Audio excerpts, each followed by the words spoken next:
골량을 늘리려는 또 다른 방법으로서 치조골능 보존술이 있겠습니다. GBR이 효과 없으니까 발치 시에 생기는 활발한 출혈과 골 재생력을 이용해서 골폭을 늘리거나 보존해 보겠다는 개념에서 출발합니다.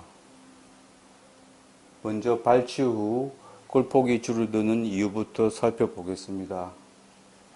시즘 때문에 골업수가 생겼고 결국 뿌리를 뽑게 되는 경우 뿌리를 뽑기 전에는 온홀이 2개 있는 것에 불과했지만 뿌리를 뽑고 나니까 골벽이 연결되어서 크게 봐서 3월이 되기는 하지만 여기까지는 너무 멀어서 2.5월이라고 하는 것이 맞겠습니다. 어쨌든 발치창의 활발한 출혈에 힘입어서 여기서도 혈병이 형성될 수 있습니다.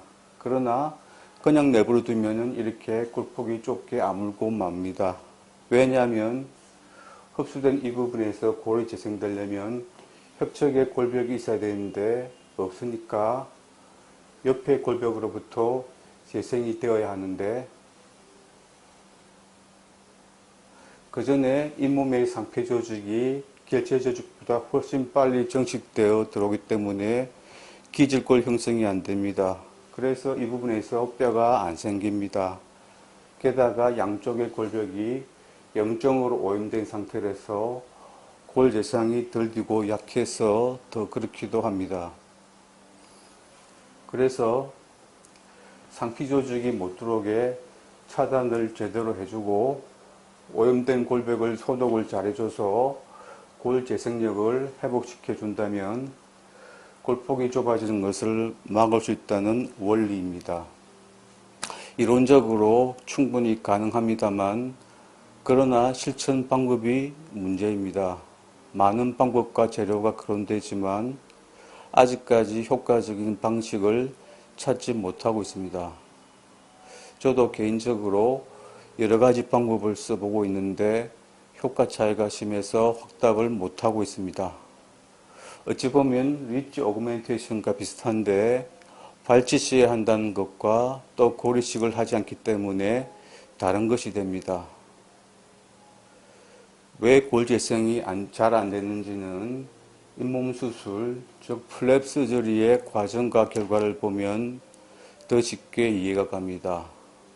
통상적인 방법으로 잇몸 수술하면 염증만 제거될 뿐이지 치주 재생까지 안 되는 이유는 근본적으로는 상피 조직의 차단이 안 되기 때문이죠. 그러나 수술 단계에서부터 치주 재생을 어렵게 만드는 요인이 많습니다. 즉 오염된 뿌리와 골벽과 잇몸에 덕지덕지 붙어있는 끈적한 염증 조직을 깨끗이 다 긁어내어 제거하는 것도 힘듭니다. 하지만 노력하면 됩니다. 그러나 기계적인 제거일 뿐이지 즉각적으로 충분히 소독이 되기는 어렵겠죠. 소독이 안 되면 재생이 잘 안 되는 것입니다. 여담이지만 저와 교류하는 치과 원장님이 계신데 그분은 레이저를 활용해서 소독을 하시는데 좋은 방법이라고 생각합니다.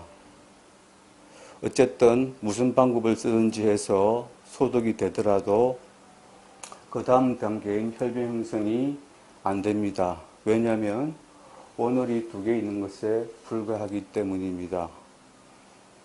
혈병이 없으니까 치조골 재생이 안 되는 것은 당연하고 뿌리에서의 결체 조직 재부착마저도 상피 조직의 정식 때문에 안 되므로 힐링후 결과는 치주 재생은 없고 시원이 퇴축되고 뿌리가 노출되는 것이었죠. 이럴 것 같으면 차라리 큐렛을 하는 것이 나은 것이죠. 그래서 이대로는 안 되고 뭐라도 해보자고 해서 여기에 혈병 대신에 고리식을 하고 차폐막을 이용해서 상피 조직의 정식을 차단해 봤던 적이 있습니다. 바로 GBR입니다. GBR은 원래 임플란트가 아니라 치주학에서 이미 해봤던 방법인 거죠. 결과는 실패였습니다. 뿌리가 있으므로 차폐막의 차단 효과가 시원찮은 것도 있지만 무엇보다도 원호로 해서 알갱이 타입 이식제를 채워 넣는 방식으로는 효과가 없기 때문입니다. 그래서 시조골 재생은 포기하고 뿌리에서 결체 조직 재부착을 시도하는 것으로 방향을 틉니다. 이것이 GTR, 즉 치주 재부착 유도술입니다. 골이 지근하지 않고 차폐막을 사용해서 상피 조직의 정식을 막음으로써 결체 조직 재부착과 부착 상피 재생을 뿌리 표면에서 얻어서 흔들린 치아를 고정시켜 보겠다는 취지였습니다.